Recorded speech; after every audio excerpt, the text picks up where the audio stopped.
Hello dear students, welcome back to the class of history session. In this session, we will see your political science, that is Maharashtra State Board 9th standard first lesson, that is post World War and political developments. In the previous video class, we have seen about the First World War, Second World War. Now, in this video class, we will focus over Cold War. Let us see what is Cold War. Now, Cold War means it is not an actual war. It is not an actual war. See, America and the Soviet Union, who were allies in the Second World War, they became competitors as soon as the war got over. And the cooperation, it gave away the rivalry between them. This period occupied about 40 to 45 years of international politics. How many years? 40 to 45 years. It influenced over the international politics. There was no open war. There was no actual war between these two countries, America and Soviet Union. But there was such tension in their relations that it seemed that a war would erupt any time. And the concept of Cold War is used to describe the condition where there is no actual war, but there are such tensions in their relations and the circumstances that they may be responsible to cause war. And this period, we can see that America was already a superpower, but the Soviet Union also tried to become a superpower by making nuclear weapons and by increasing its military might. And the struggle for power, the struggle to increase arm races and differences in their ideology, differences in their attitude of checkmating to each other, this everything is resulted with the different strategies and intercounting strategies which gave rise to the Cold War in the international politics. And this process is known as Cold War. Hope so you understood the Cold War. Now the Cold War has its own effects over the world. So let us learn what were the effects of the Cold War. Now we will learn about the effects of the Cold War. Now among this first effect, we can notice that is creation of military organization. Creation of military organization. Now in this point, what we can say, during the Cold War, both the superpower like America and Soviet Union, they created military organization. And as they were the leading the nations, so all the responsibility of the security of that countries joining the military organization, it was led by either of the superblocks. And that's what we can say NATO, that is North Atlantic Treaty Organization. It was dominance of America. It was authorized by the America. It was a military organization which was working under the control of America.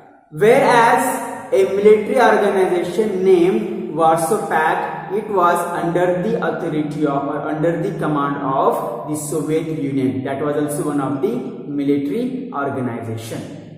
Second, what we can say, biopolarization of the world, means the world became bipolar. world was divided into two groups. So see, during the Cold War, most of the countries of the world joined either of the two superpower, either of the two super blocks, and such a division of the world or such a division of the nation in the world into the two groups is known as bipolarization or bipolar.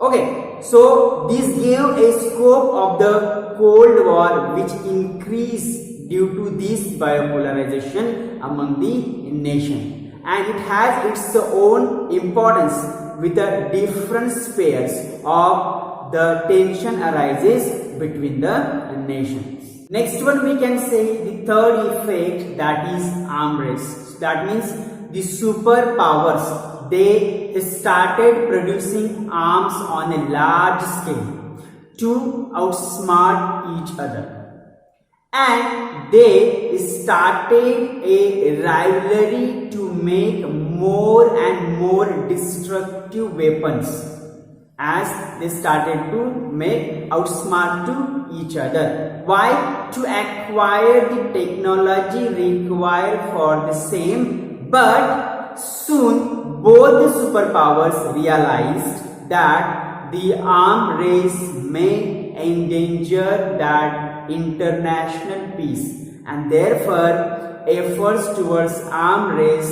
it came under the control, and disarmaments also happened during this period of time. Okay, next we can say the creation of regional organizations. Now in this, what we could say, developing the nations create regional organizations at the regional level in the context of mutual cooperation and understanding.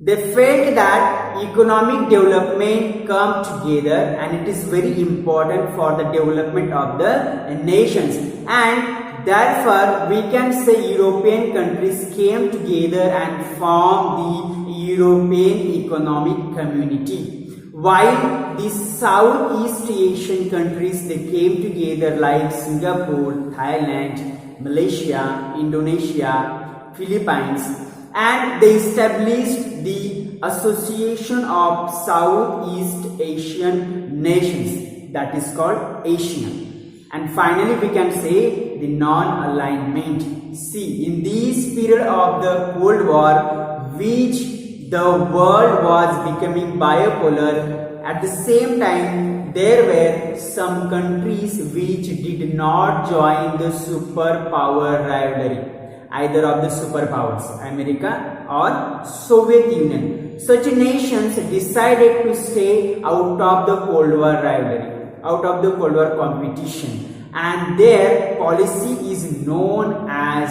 the non-alignment movement, which was an important movement during the Cold War. More about the non-aligned movement, we can say the non-aligned movement has opposed colonialism, imperialism, and it has encouraged the resolution of international dispute by peaceful means, and India led this movement under the guidance of Pandit Jawaharlal Nehru, and India continued to actively support the movement afterwards as well, means after Cold War II. And even after the end of the Cold War, the importance of the movement has not reduced.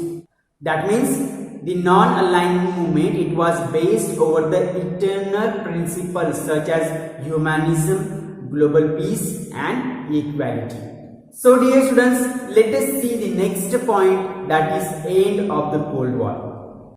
The Cold War that had dominated international politics since 1945 came to an end, and it was the very relevant or important event which had happened during the last century. There were many reasons for the end of the Cold War, as we can follow among them. First, that was the Soviet Union adopted the policy of opening up the economy, opening up the open trade, and the state, it has loosened up its control over the economy. Second one, we can say that the Soviet Union, the president of the Soviet Union, Mikhail, he implemented the policies of restructuring and openness, and due to these two policies, the control over the media reduced, and as a result, it gave important changes to take place in the political, economical condition as well as the sphere. These spheres were restructured, and this gave importance to the democracy. The third one, we can say, that was as the East European countries under the influence of the Soviet Union during the bipolarization of the world, the East European countries have been joined the Soviet Union. Now these all the countries had adopted the capitalist and the democratic paths, and the regimes of their countries, it brought up a great change. Next one, we can say the Soviet Union finally disintegrated, divided or isolated as into the several new nations which were created out of this thinking, and Russia was the biggest country in the Soviet Union, and these were some of the events, that means the reasons to put the end of the Cold War. Hope so students, you have understood these two. So dear students, as we know that the Cold War came to an end with the disintegration of the Soviet Union and started the post-Cold War and world. What changes had done after the Cold War, that means during the period of post-Cold War, what happenings were done into the world. So as a result, we could say America remained the only superpower in the world politics, in the international politics. A conducive atmosphere which was provided for the growth in trade and economic as well as capital, labor, marketing, information and technology, everything, it was circulated throughout the world, and new ideas spread freely as well. Next one, we can say all nations, as all nations of the world decided to give priority and the importance to trade relations among them, and the idea of giving aids to other nations fell behind instead of it. Efforts were created to make maximum economic profits and to create maximum economic relations among the nations, and the description of these economical relations which we could see to lead the country, and it made happen to change the world as the enemy nations to be given the rivalry nations. The responsibility of the United Nations has increased. The United Nations now had to take more concentration or concentrative steps to maintain the global peace and security among the nations. And finally, we could say many of the issues were forefront, like environmental protection, fostering of the human rights, gender equality, and the management of the natural calamities or the disaster. It had acquired a global dimensions in the post-Cold War, and in this way we can say it gives a great dimensions to the globalization. That means the relations between the countries became more open, as we could say that after the end of the Cold War, the trade and economical relations between the countries had emerged a lot. Marketing, labor, capital, everything, information technology, it circulated globally. Different events has been take place, developments began, and we can say these development, it was spread everywhere among the nations. But the boundaries were sacrosanct before, now they did not remain as it is. Everything, that means all the progress or globalization brought the benefits to the world. As it increased economical unification, it grew plenty of products to be get available into the nation. Everything we see, the change as per the society in their traditions, customs, then dietary system or attire. We can see the gap between the poor and the rich, it became reduced. In this way we have learned everything through the globalization too. Hope so students, then you have understood this lesson well. In the next video class we will meet with another lesson with a new topic. Until then, have a nice day and thank you.